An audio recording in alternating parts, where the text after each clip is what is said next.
Just imagine the fun of your own personal hovercraft, or the freedom for morning rush hour with your own flying car, or taking your next holiday as a space tourist. No, this isn't science fiction. Inventors are actually working on these amazing flying machines right now.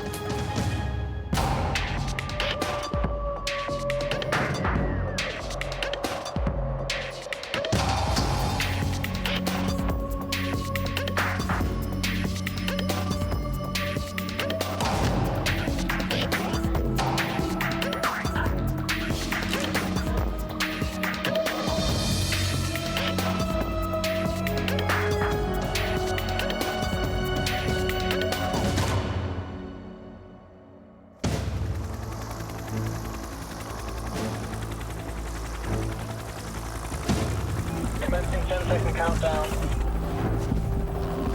10, 9, 8, 7, 6, 5, 4, 3, 2, 1.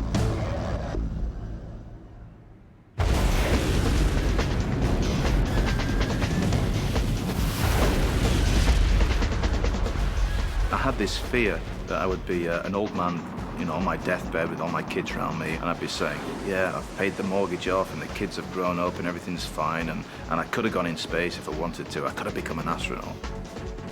And I thought, well, you know, I don't want to just dream it, you know, I want to go and do it. I think that's what gave me the kick to get going. Let's go and clean her up.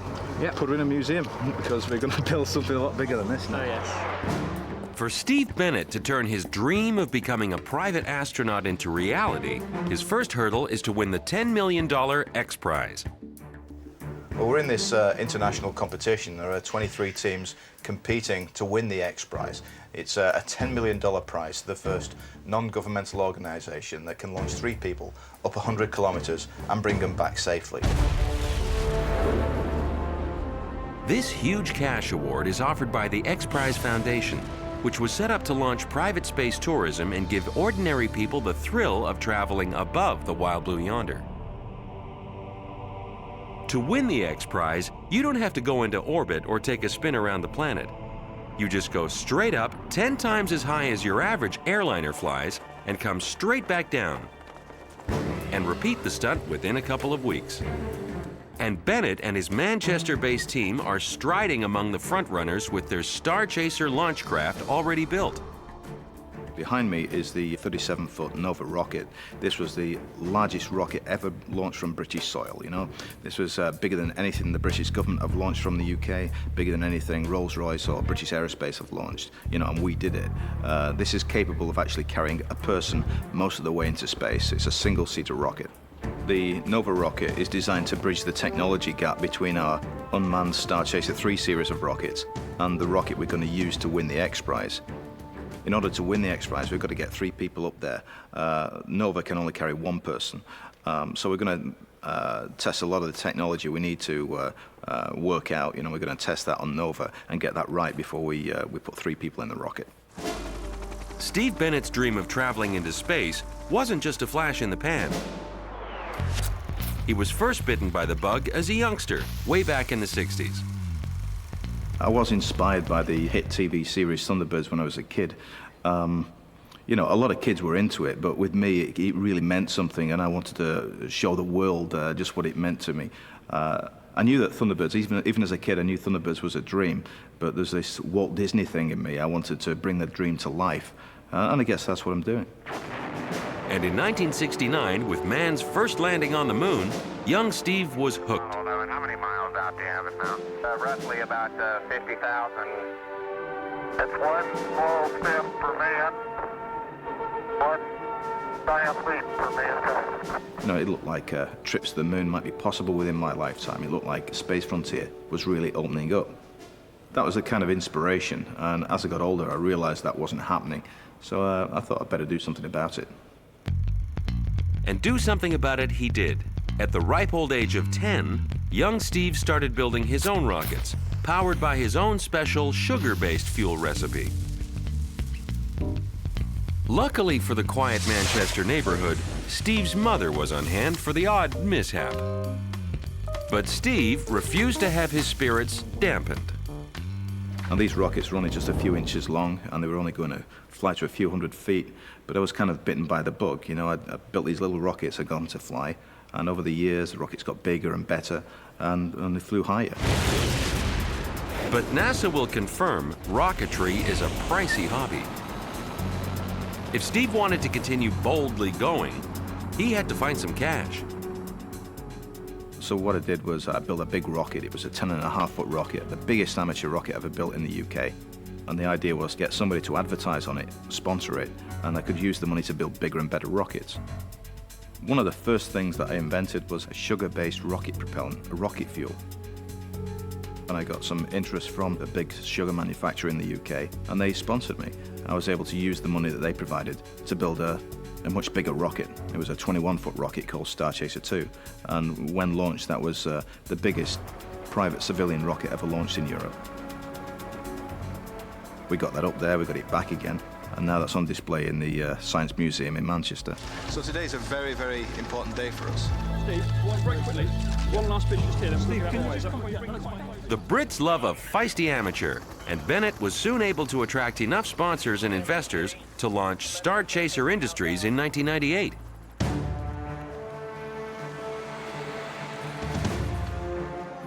Britain didn't have a space program. I realized that I'd have to do something myself. So I said to my wife, look, I'm gonna give up the day job, I'm gonna start working on this rocket project. I know I can do it. And she said, go ahead, I'm gonna back you up. Would you like to buy a poster, sir? We've got 15 full-time employees working at Starchaser Industries at the moment. And we've got people working on propulsion, working on electronics, people working on basic engineering. It's a small company, but we're all working together towards the common goal. They all kind of share the dream. No, that's it. You've got like a different culture inside of this building. Most of the people that work here kind of let go of the real world. They've fully bought into this dream and they know it's going to happen. And the heat shield can be in this kind of shape. Of course, the Starchaser team is well aware of what they're up against, and despite NASA's Columbia tragedy in 2003, the team is still gung-ho. We all smile together. That's good. One more.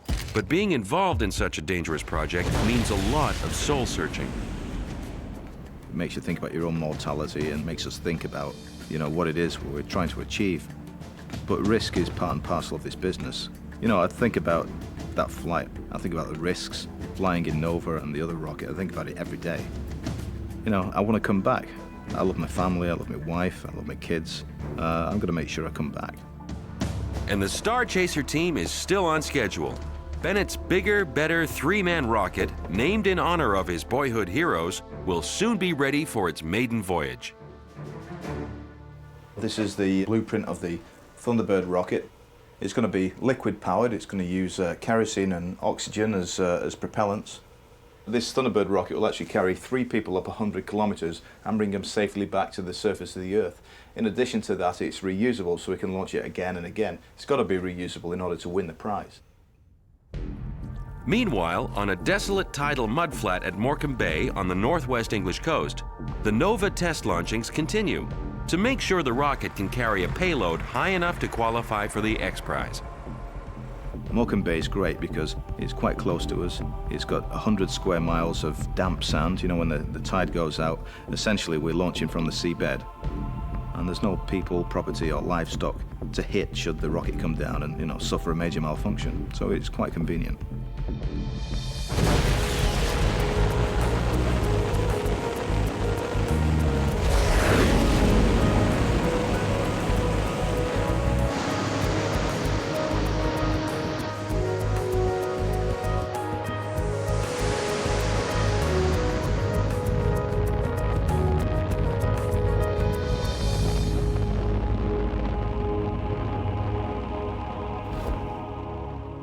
You know, in the UK, it's very difficult to launch anything because the airspace over the UK is very congested. So we're kind of restricted to an altitude of about 20,000 feet in Morecambe. We bring everything back on parachute so it lands softly. We have to get the pieces, disassemble them, get them in the back of the trucks and drive off the sand. We've never been caught out, but sometimes, you know, the water comes so fast that you can't outrun it. You know, you've got to be in a vehicle. So it's interesting. We've gone to these schools and the kids are all into it, and sure, I've got to sign loads of autographs, but it kind of works both ways, you know, and I'm not really sure what's happening. I mean, are they looking at me and going, you know, this guy's going to be a hero, or am I looking at them and going, you know, maybe the first guy to land on Mars, maybe I'm looking at him right now. Now, there's a lot of people out there who don't understand the desire to go into space, you know. It's a little bit like climbing a mountain or journeying to the North Pole. But when you explain that there's a $10 million prize on offer, if you can do that, then a lot of people can buy into it. A lot of people can understand it. I met most of the other competitors and some really, really nice guys. There are people, however, that just sort of talk the talk. And there are very few people walking a walk. That's not because of lack of talent. That's because there's not enough money being invested. Most people, most of the X-Prize contestants are kind of cash-starved. You know, there's this old saying, no bucks, no Buck Rogers. Is likely most impressed by But Bennett still has some stiff competition. The smart money's on ex-NASA whiz Burt Rutan, with a designer's pedigree that includes the Voyager spacecraft. the first manned space rocket propulsion system in 30 years. What's more, Rutan has just unveiled his impressive White Knight launch vehicle. But while the crowds go ooh and ah, Bennett isn't quite so convinced. Now, he could probably win the X-Prize with what he's developing. But the thing is, the craft he's got isn't suitable for orbital launches. You see, the vehicle we're working on, if we get it to work, all we do is stick a bigger booster on there and we can go straight into orbit. There's only going to be one winner, and I think that's going to be Starchaser.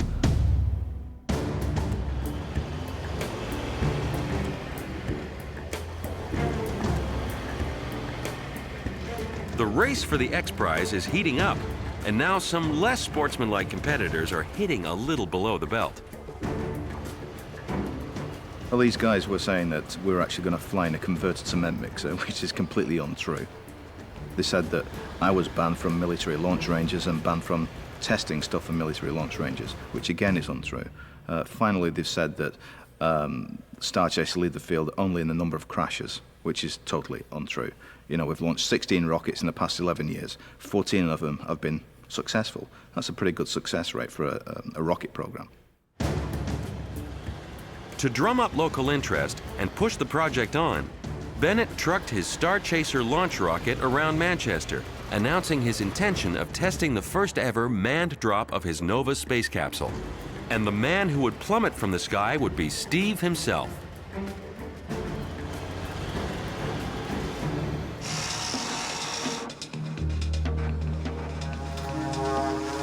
To meet his deadline, Bennett's team worked around the clock to build the test capsule. When completed, Bennett gave the media a glimpse of the Nova capsule and announced the date of the historic drop. But Britain is a crowded little island with many restrictions against such risky endeavors. So Bennett and his team transported the Nova capsule across the pond. Arizona's secluded Red Lake Desert, July 2003. The Starchaser team awaits the arrival of the aircraft that'll be dropping the manned Nova capsule. Fingers crossed, the drop will show that the capsule can land safely, and so bring the coveted X-Prize just that bit closer. For safety reasons, the parachute's designer, rather than Steve, pilots the capsule for this first test drop. But there's a problem. The main chute isn't opening, and the Nova capsule is coming down too fast. Steve, who is following the capsule down on his own orange chute, is getting a bird's eye view of the danger that his Starchaser project faces. But finally, the main chute opens and the capsule stabilizes. Now everyone can breathe easier again. Not having jumped from this high of an altitude before, Steve comes down hard. Hey. But that's the last worry on his mind right now.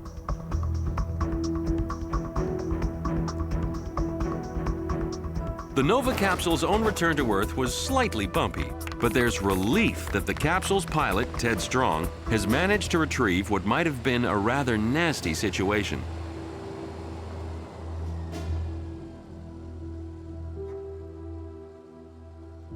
Not surprisingly, Steve's immediate focus is to head to the capsule and find out from Ted just exactly what went wrong. A little problem with the canopy as far as a little entanglement on the right-hand side, so I had to use the control lines to, pull down brakes and pull it loose or so on that side. If it hadn't cleared in, another 5 or 10 seconds, I probably would have gotten out. If such a problem occurs on my flight, I don't know, I might have to just bail out of that thing. Safety first. My recommendations would be to say no, not to drop it again. I think the gear's a little bent, too. Yeah. It's a major disappointment, and with this bad news, Steve has to make a very tough decision. There was a slight parachute malfunction with the second test, which has kind of precluded our going ahead with the third. What we've got to do now is look at the parachute system and have a closer look at the capsule and put right any problems.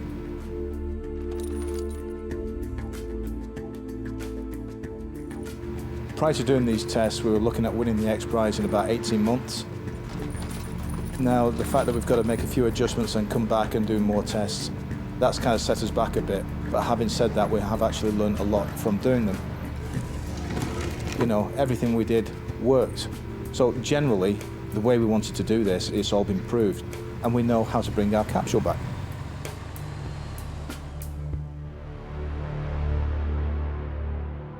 Undaunted, the Starchaser team has no doubt that they will claim the X Prize within 2 years, and so transform the science fiction of space tourism into a reality. Starchaser are hungry to win the X Prize. Now, there are other teams out there that stand a chance of winning, and they're very competitive, but nobody wants to win the X Prize more than we do. I want to win the X Prize because I want to open up the frontier of space. I want to see space open up. I want to make available rides into space for ordinary people. There are millions of people out there that would love to ride into space. To be up there and see the home planet, see the curvature of the Earth, see the blackness of space, and feel weightless, it's going to be the ultimate buzz. I'm really looking forward to doing that. And I know there are millions of people out there that share that dream.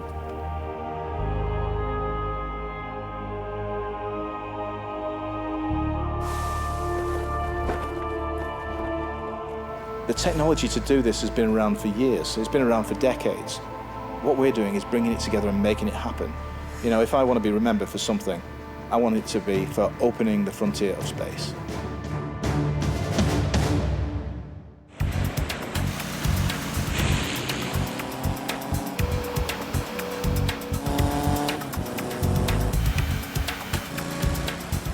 Here's a cool new personal transportation device that'll make you the envy of all your neighbors, if they can stand the noise. It's the brainchild of Aussie inventor Kevin Inkster. The Airboard is a futuristic flying skateboard that's a far cry from his bread and butter, inventing saws. I've always had the belief in dreaming and living your dreams. And I feel like whenever we commit ourselves to an idea and actually walk towards it, although the obstacles seem incredible, they seem to just move aside as you walk towards them. His unique and clever cutting-edge products like the All-Saw have revolutionized the construction tool industry.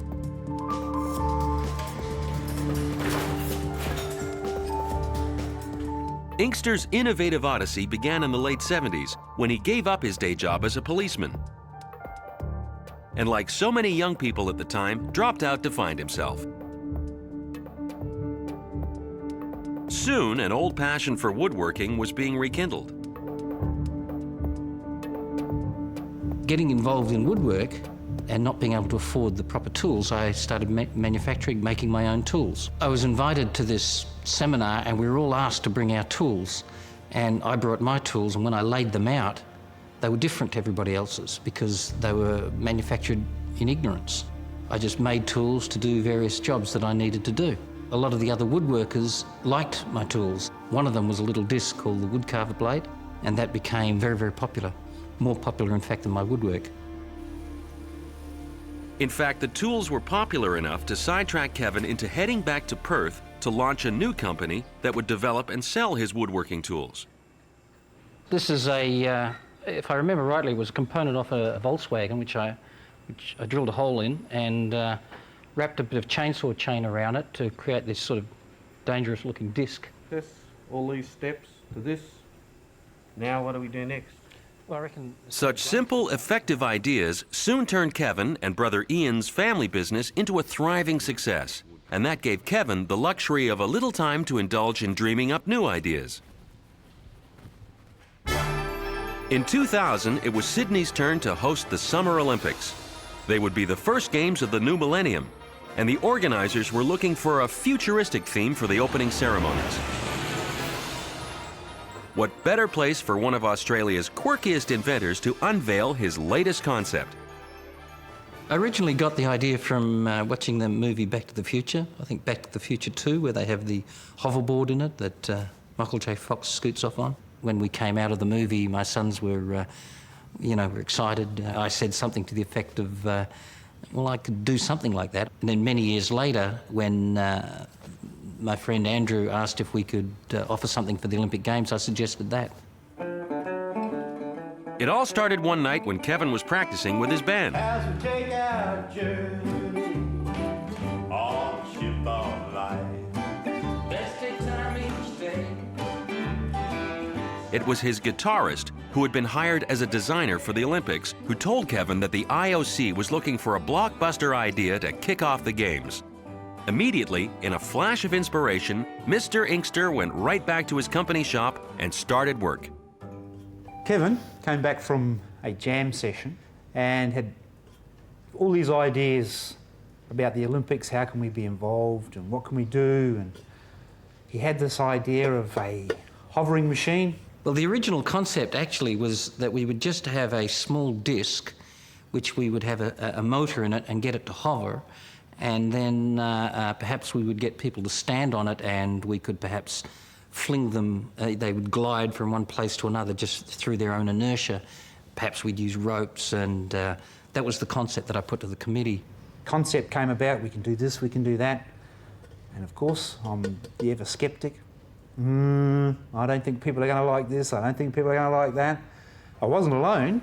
I thought it was an interesting idea, but not something that we had the time and the money for, basically. When I brought the first prototype in to show Ian and the general manager and the others, I started up and I showed them there and they went, oh yes, so what? And I said, well, maybe we can make it into these cool little scooters and even get them into the opening ceremony of the Olympic Games. And it was then that my brother came up to me and said, Kevin, you're an effing idiot. Probably I did, yeah. Yeah, you did. But Inkster's newest pet project truly was the stuff of childhood dreams. Even the prototypes of the Airboard looked like a fantasy come to life. And yet, with the Olympic deadline looming large, developing the dream machine could at times become a bit of a nightmare.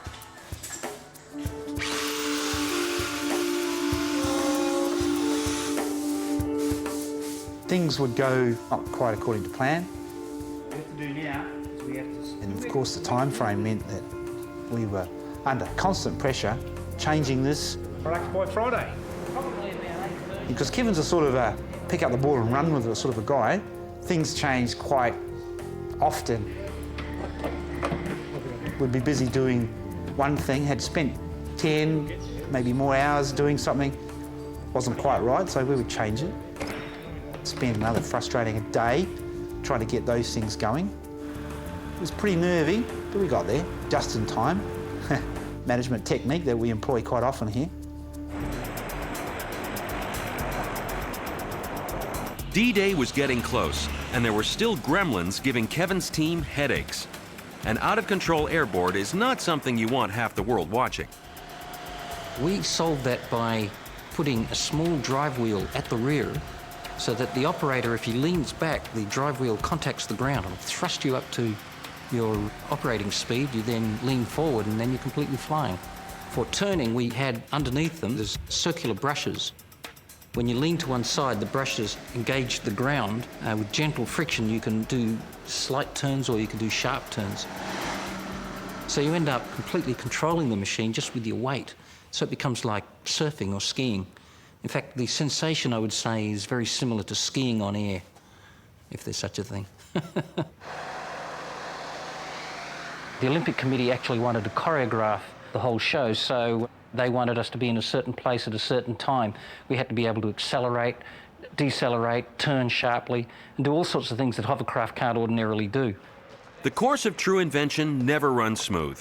Another design flaw was discovered on test laps around the Olympic arena. First airboards that we took over for testing at the Olympic Stadium had jets at the ports at the rear, which would accelerate you rather slowly, but by the time you got it halfway across the stadium, you were really quite moving. So much so that I scared the daylights out of myself. When I tried to stop, I just careered into the side of the stadium. So initially, we had them running at speeds of up to about 70 kilometres an hour, but we thought that was a bit fast. So we've governed the machine so that they will only reach about 25 kilometres an hour, which is plenty fast enough for a machine like this because of the type of control. It's quite exhilarating at 25 kilometres an hour. It was not just a simple thing of actually having a product. We had to get tracks organised. How are we going to get these things to the games hidden so people couldn't see them? Anxiety was there, was for me. Saying goodbye to the airboards. Bye. Bye. Wave goodbye to the Finally, the 2000 Sydney Olympics opening ceremonies were about to begin. Inkster was set to lead the Olympians into the arena when his dreams almost came to a premature end. Right at the last minute, in fact, the moment we were about to go out into the stadium, the airboard in front of me broke down. And I jumped off and I had my Leatherman, which I'd smuggled in. We weren't allowed to have any tools or anything in there. But I raced over, wept the top over it and found that a lid from a spray can had gotten caught in our mechanism, and I ripped it out and we got it going and we just went out on cue. And then actually going out into the stadium, well, that was an absolute shock because the stadium was huge, as you know, and the entire audience was lit up. They all had little torches, so it was just a sea of light. Yeah, it was quite exciting.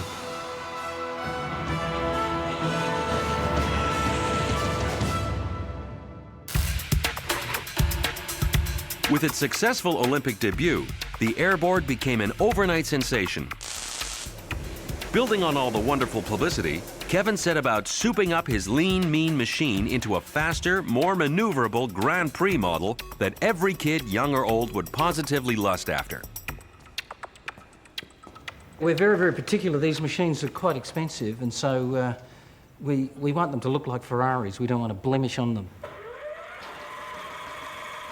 This is really the heart of the airboard. You've got basically a motor driving an impeller type fan. And this fan is quite special. It's designed to create the lift of the airboard.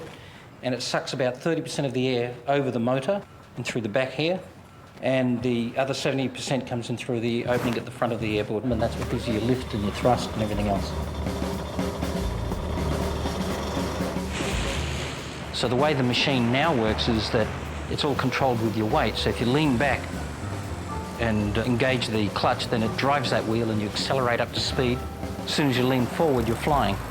And to turn, you just lean to one side, the brushes touch the ground and it pivots around. It's like skiing on air. It's a good sensation. But this good sensation doesn't come cheap. At the current $15,000 price tag, Inkster has so far sold about 100 airboards, mainly to the rich and famous, and even to a couple of fun-loving Arab princes to kick up the Saudi sand. I think there could be some great potential for a team sport because it's great fun slipping and sliding and spinning, and there's a lot of control and lack of control at the same time. An interesting thing happened at the Olympics.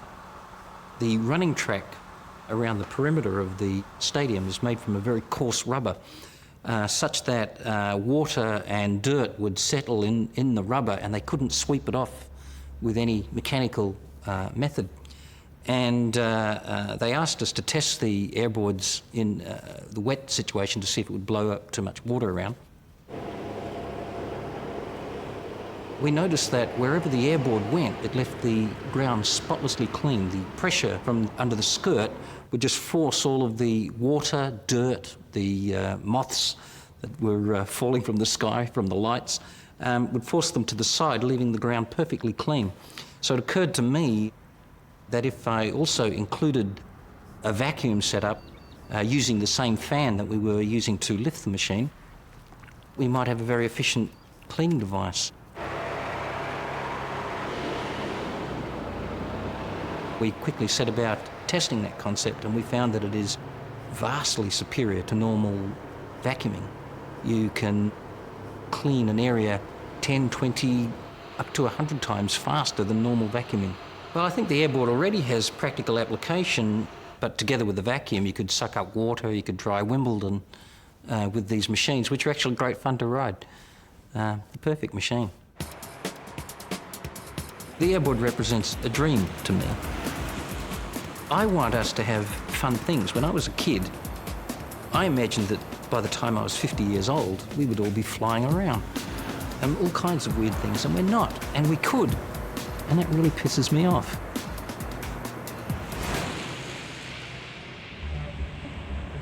For us, this is really just one of many machines that we want to do. We've been playing around with some great ideas. I want to get a lot higher off the ground. And it's all physically possible. It's all easily understood physics at the moment. It's just nobody's doing it.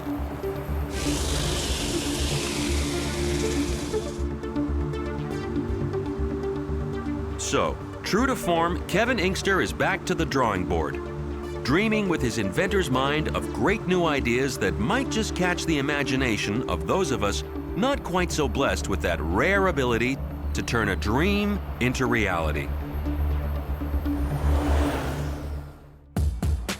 Is this a familiar, frustrating sight?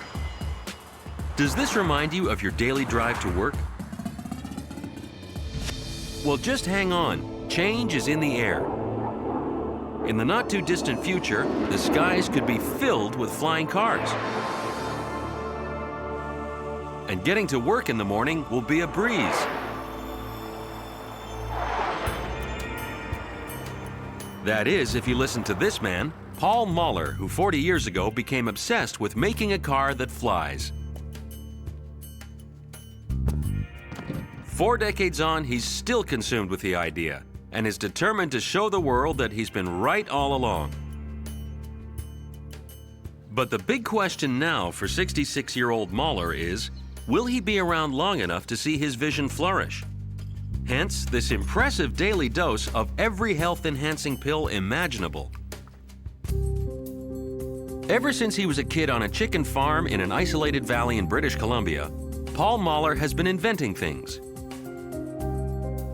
He was blessed with a great pair of practical hands and an ingenious mind to match. At 11 years old, he made a fully operational hand-powered Ferris wheel, and at 14, he decided his dad's '34 Ford was in dire need of a makeover. You know, I stripped it down to the bare frame and built a complete body from that. It had doors that open automatically sideways. It had fenders that turn with the front wheels. It had a lot of interesting, innovative things in it at that time. When it came to mechanical things, physically putting parts together and figuring out how they work and imagining how to create something, that was relatively easy for me. And all through trade school and university, the young engineer who wowed people with his mechanical skills vowed to the skeptics that he was on the verge of a breakthrough that would revolutionize the way we travel. And even as early as 1967, Mahler had designed and built his XM2, a flying saucer look-alike. They often say, were you inspired by the Jetsons? I don't know who inspired them. If I inspired the Jetsons, it inspired me, but I was flying this around, or at least had models of it in the newspapers in the 60s. Of course, those closest to young Mr. Mahler were caught up in his obsession, too. I am his first wife, and I met him about 40 years ago. I originally got involved because he said, "Come here and hold this pipe for me, will you?" Because he didn't have any other way to hold it still while he welded it. And so he was fond of saying that I was his favorite vice at the time. He was an assistant professor of engineering at UC Davis at the time, and I was in graduate school. So we're probably around 3 inches, which is really what we're operating at. He'd come home and just go into the garage and start working. It was amazing. He built this thing entirely without any blueprints at all. He came up with a design in his head and then pieced it together entirely in his head. I've never seen anybody do anything that complex out of their head. So that to me was evidence that he really was a mechanical genius. We did have some time off, you know. He used to ride his unicycle around the neighborhood for recreation. But his unicycling skill was a mere sideshow. The XM2 was Mahler's main attraction. But on its maiden flight in 1967, the machine more resembled a punch-drunk prize fighter than a serious contender as a form of transport. I read about his flying car. I went up to Davis and see him. And I was there during the first flight. And everybody laughed at him. I thought it was comical. And I congratulated him. We got to know each other, and later I told him I would help him raise money and invest in his company, which I did. Urged by Mahaka to leave his teaching post and work full-time on his invention, Mahler was none too keen on giving up his day job. You've got to take the chance. I said, the trouble with you, my friend, is you don't have any guts. I said, I got enough guts for both of us. So finally, after 6 months, he called me. He said, well, I'm resigning. I said, great, that's the best thing you ever done. Since the 1920s, inventors have attempted to develop a practical flying car. All have had at least one serious flaw: the need for a traditional runway. But Mahler knows that to be practical, a flying car must go straight up and straight down. VTOL, vertical takeoff and landing. Well, it's really an infrastructure issue. You know, if you got to have a runway, you really limit the capacity of the usefulness of the vehicle. If you got to go to an airport, and of course airports are limited because they take a lot of space, you don't have airports everywhere. Mahler's inspiration came from a very peculiar source. As a boy, Paul had been captivated by the grace and agility of these tiny creatures. Well, the hummingbird is really the ultimate mobility, the ability to take off vertically, to fly backwards, to fly forwards, to accelerate very rapidly, to fly fast. But a hummingbird has a very high metabolism rate for a good reason. It takes a lot of energy to hover. So we really had the same kind of problem that hummingbird has in the mechanical world. We had to find some way of generating a very large amount of power in a very small, lightweight package.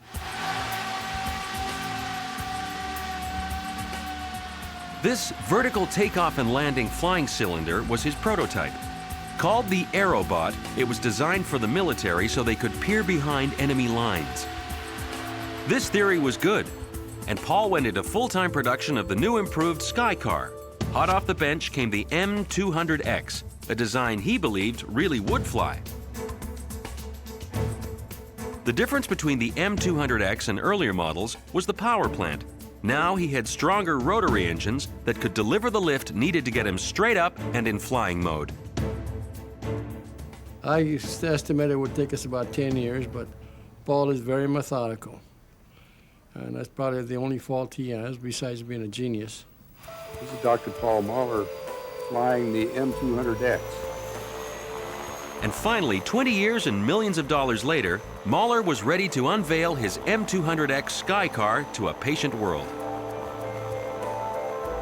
When I flew for the press in 1989, I actually was very afraid because I knew that I had a tether, but the tether really wasn't very meaningful, and certainly if anything failed, it could be, and probably would have been, fatal.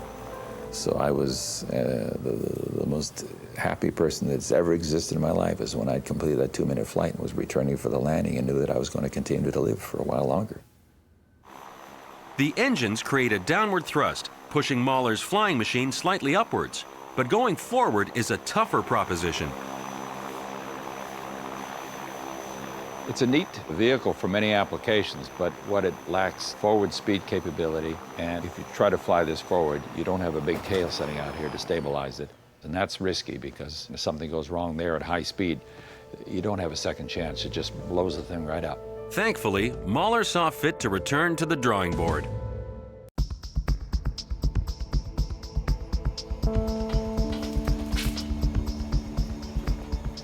In 1996, 30 years after unveiling his original flying machine, Mahler rolls out his sleek new M400 Sky Car. It's designed to cruise comfortably at 350 miles an hour, get up to 28 miles to the gallon, and go 900 miles on a tank of gas. Oh, we see things I don't want to see. The aircraft, as you can see, has the nacelles on an angle right now. This is the takeoff mode, and as the aircraft lifts off the ground and starts forward very quickly, the nacelles themselves rotate down into the horizontal position, which is very efficient for forward flight. The pivoting motors were designed to correct the problems of previous models that had always been difficult to control in forward flight. Now, Paul thinks that's all behind him. One of the things that makes the Sky Car possible is these very small round engines, and because of that size or shape, we're able to fit an engine in what we call the hub of a ducted fan. There is in fact two engines, a rear engine, a front engine. The idea is that if one engine fails during the flight, that you still have control of the aircraft. For potential passengers, that's comforting to know. Up there, we'd prefer not even to contemplate a failure of any kind. The computers are separate, the fuel system's separate, the cooling system's separate. What you don't want to have happen is what's called a catastrophic failure, a single failure that can bring down the aircraft. Mahler is certain he's got his bases covered and that the Sky Car's day is finally dawning. I can assure you it's a lot easier to build an electronic virtual highway in the sky than it is to find right-of-ways and pour down concrete and then have to maintain them. Besides, that's coming to a stop in America in any case. Global positioning systems are already here, and adding an infrastructure for personal flying car travel, Mahler claims is fairly straightforward. Even today's state-of-the-art computer system could track and route hundreds of thousands of Sky Cars. Yet for most of us, it all still boggles the mind. When I'm up in the air, I don't want the guy next to me to have the ability to turn left or right at the wrong time or be drunk or incapacitated in some other way. I want to make sure that he's up there the same way I am. I pushed a button for where I wanted to go, and this machine took me there. I read a newspaper, I played a computer game, I went to sleep on the way, and I want him to be in the same mode as mine. I don't want anybody else flying these machines. I know people have visions of the sky being filled with these vehicles, but actually if you do some numbers, it's pretty amazing that that space is basically unused up there, and we can take every car that's on the highway in America right now, put them in the air, and they'd still be over a mile apart. Okay, now we're sold. So what's the cost of an M400? Right now, a competitive price for the Sky Car is $1 million a piece. We have orders already for over 100. This is the future. In the air, highways where you can travel around in this three-dimensional world, completely safe and well-controlled. But after a decade of trial and error, the M400 is still not quite ready to hit the market.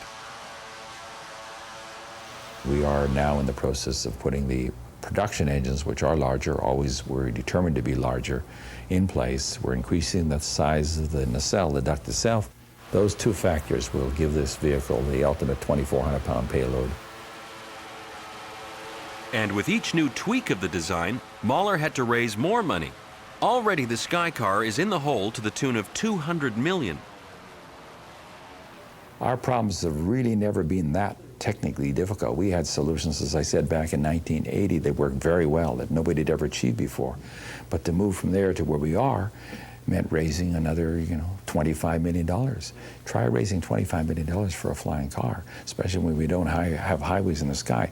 Imagine trying to get money for automobiles before the turn of the century when there clearly were no highways. Okay, it's taking long, like I told Paul. Hell, if I'd have been me, I'd have had it finished 20 years ago, and we'd have had a few casualties and charged them up to R&D. But Paul doesn't believe in that.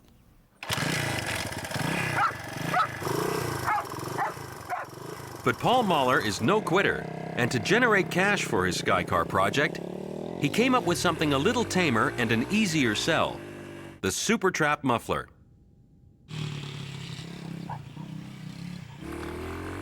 The idea is that you have this muffler that's got a particularly quieting effect, but it also has tunability. It can be tuned. You can fit it to your bike, you can fit it to your riding conditions, and that appealed to the market. Particularly the aftermarket motorcycle market, we totally dominated. We sold probably $150 million in product, but it really financed the Sky car. It covered the overhead for many years, and it gave credibility to the company, which is always critical. You know, there is some crazy hype crackpot out there building flying cars. You know, if you build something that sells, maybe they believe you. It was able to make us financially viable for a long time till he sold it for about $7 million.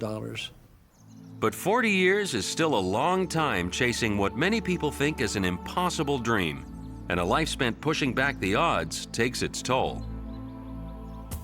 Well, I've certainly joked a lot of times that this project taking as long as it has made me change my view of how long I really want to live or need to live to make everything happen. I mean, most people don't want to see what I take in the morning. Life extension really entered in my life big time when I realized that the project I'm working on, the Sky car, was taking far longer than I planned. And if I'm 20 years behind, I figure, well, the only way I'm going to catch up is to live 20 years longer. Much of what I take here is anti-radical, anti-aging. I have a hair analysis done every 6 months. I look at any of the toxic materials that might have built up. It's hard to know if you're taking too much or too little, so you have to keep on adjusting. And I've been adjusting, for 20 years based upon what my hair tells me that I'm building up or not building up. If you've seen him, he's 66 years old, and he has the energy of someone 20 or 30 years younger than that. The ultimate goal is the same as it's always been, to have a Sky car in every garage. But the engineering is there, and the fundamentals are there. He knows it can work, and he won't give up until he makes it work. A dream. You got to have a dream in this world. You got all the money in the world, you don't have a dream, you're worthless. You really have to say, what is it I really love? And if you really love that and you work hard at it, you can end up doing what you want to do, and that's probably the best thing in life you can ask. And Paul Mahler's greatest desire is still to be around to realize his lifelong dream of a sky abuzz with his Sky cars.